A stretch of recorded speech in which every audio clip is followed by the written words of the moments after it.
வறுமை ஒழிப்ப கையில எடுங்க. தயவு செய்து நான் அது என் நண்பரா உங்கள்ட்ட ரிக்வஸ்டா வைக்கிறேன், சில குடும்பங்களை போய் சந்திங்க, போய் பாருங்க, சில குடும்பங்களை போய் பாருங்க. நான் ஒரு ஊருக்கு போயிருந்தேன். அப்ப ஃபஜ்ர் முடிச்சுட்டு அவங்க ஒரு ஏழையான குடும்பங்களை சந்திக்கிறதுக்காக அந்த பள்ளி இமாம், அந்த பள்ளி பொறுப்புதாரி, நாங்க எல்லாம் போனோம். ஒரு வீட்டுக்கு போனோம். அந்த வீட்டுல வயதான சின்ன குட்டியோன்னு குழந்தை, ஒரு பாட்டி உட்கார்ந்தாங்க, ஒரு சின்ன குழந்தை நின்னுச்சு, ஒரு 3-4 வயசு 5 வயசு புள்ள. அந்த பிள்ளைகிட்ட என்ன பண்றீங்க, அம்மா எங்க, அம்மா வந்து கிளம்பிக்கிட்டு இருக்காங்க, வேலைக்கு கிளம்பிட்டு இருக்காங்கன்னு சொன்னிச்சு. அந்த அம்மா உள்ள சலாம் சொன்னோம், அந்த அம்மா உள்ள இருந்துச்சு. நாங்க பேசணும், நல்லா இருக்கீங்களா, எப்படி இருக்கீங்க, எத்தனை வருஷமா இருக்கீங்க, 8-9 வருஷமா இருக்கு. கணவன் வந்து இறந்து போயிட்டாரு.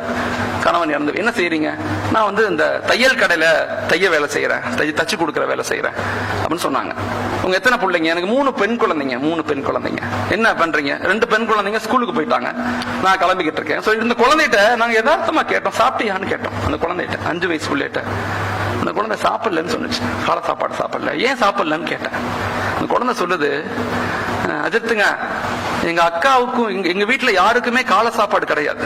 அந்த குழந்தை சொன்ன வார்த்தையை நான் அப்படியே உங்கள்ட்ட சொல்றேன். எங்க வீட்டுல காலை சாப்பாடு யாருக்குமே கிடையாது. எங்க அம்மா என்ன செய்வாங்கன்னா, எனக்கு மட்டும் நைட்டு ரஸ்க் வாங்கி வைப்பாங்க, தண்ணியில ஊற போட்டு ரஸ்க் வச்சிருக்காங்க. எங்க அக்காவும் எங்க 2 அக்காவும் ஸ்கூலுக்கு போன பிறகு நான் எங்க அம்மா அந்த ரஸ்க் எனக்கு ஊட்டி விடுவாங்க, யாருக்கும் தெரியாம. நான் சாப்பிட்டுட்டு அப்புறம் நான் ஸ்கூலுக்கு போவேன் சொல்லிட்டு அந்த புள்ள அழுதுட்டு, அந்த குழந்தை அழுகுது. எங்க அம்மா சாப்பிடவே மாட்டாங்க, எங்க அக்காவும் சாப்பிட மாட்டாங்க. அந்த குழந்தை அழுகுது, 5 வயசு புள்ள. இதை பார்த்த அந்த முத்தவள்ளி தேம்பி அழுதார். அல்லாஹ் அக்கா சொல்றேன், அழுதார். சொன்னாரு, மௌலானா 8 வருஷமா இந்த ஃபேமிலி இங்க இருக்கிறாங்க, இந்த இருக்குது மஸ்ஜித், இந்த இருக்கு என் வீடு, நான் ஒரு தடவை கூட இந்த ஃபேமிலியை நான் பார்த்தது இல்ல மௌலானா. அவர் சொன்ன வார்த்தை, பார்த்தது இல்ல மௌலானா. ஒரு நாளைக்கு நாங்க ஹோட்டலுக்கு போனா 2000 ரூபாய்க்கு சாப்பிடுறோம். 2000 ரூபாய்க்கு ஹோட்டலுக்கு போனோம், 2000 சாப்பிடுறோம். அந்த குடும்பத்துக்கு ஒரு நாளைக்கு 40 ரூபாய் காசு இல்லை. எப்படிப்பட்ட சமூகம் இருக்கு?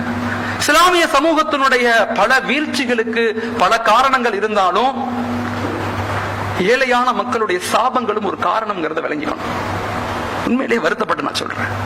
ஒரு தடவை நபி ஸல்லல்லாஹு அலைஹி வஸல்லம் காலத்துல வஃபாத்துக்கு பிறகு ஹஜ்ரத் அபூபக்கர் ரலியல்லாஹு அவங்க அபூபக்கர் ரலியல்லாஹு ஒவ்வொரு தொழுகை சுபஹுக்கு முடிஞ்சானே வேகமா எந்திரிச்சு வெளியே போனாங்க. வேகமா எந்திரிச்சு எல்லாரும் அப்படியே பாக்குறாங்க, எங்க போறாங்க இவங்க, எங்க போறாங்க. ஒரு தடவை உமர் ரலியல்லாஹு பின்னாடியே போனாங்க. இவர் எங்க போறாரு, டெய்லி போறாரு. பின்னாடியே போனா ஒரு குடிசை வீடு, அந்த வீட்டுக்குள்ள ஒரு வயதான பாட்டி உட்கார்ந்து இருக்காங்க, நடக்க முடியல. அபூபக்கர் ரலியல்லாஹு அந்த நாட்டினுடைய அரசர், கலீஃபா, வேகமா போன அந்த வீட்டுக்குள்ள போனாரு. வீட்டை ஃபுல்லா கிளீன் செஞ்சாரு, வீட்டை ஃபுல்லா சுத்தம் செஞ்சாரு. அந்த அம்மாவுக்கு சமைச்சாரு, பக்கத்துல சாப்பாட வச்சாரு. அந்த அம்மா எடுத்து சாப்பிடுது. டெய்லி நடக்குது, இது டெய்லி நடக்குது. ஒரு தடவை அபூபக்கர் ரலியல்லாஹு வஃபாத் ஆயிட்டாங்க, இறந்து போயிட்டாங்க. உமர் ரலியல்லாஹு ஆட்சிக்கு வந்துட்டாங்க, கலீஃபாவா இருக்கிறாங்க. அவங்க என்ன செய்யறாங்க, உடனே டெய்லி அபூபக்கர் ரலியல்லாஹு நண்பர் ஒருத்தவங்க வீட்டுக்கு போனாங்களே ஞாபகம் வந்து இவங்க அந்த வீட்டுக்கு போனாங்க. ஒண்ணுமே சொல்லல, வீட்டுக்குள்ள போனாரு, வீட்டை ஃபுல்லா சுத்தம் செஞ்சாரு, சாப்பாடு செஞ்சாரு, அந்த அம்மா பக்கத்துல வச்சார்.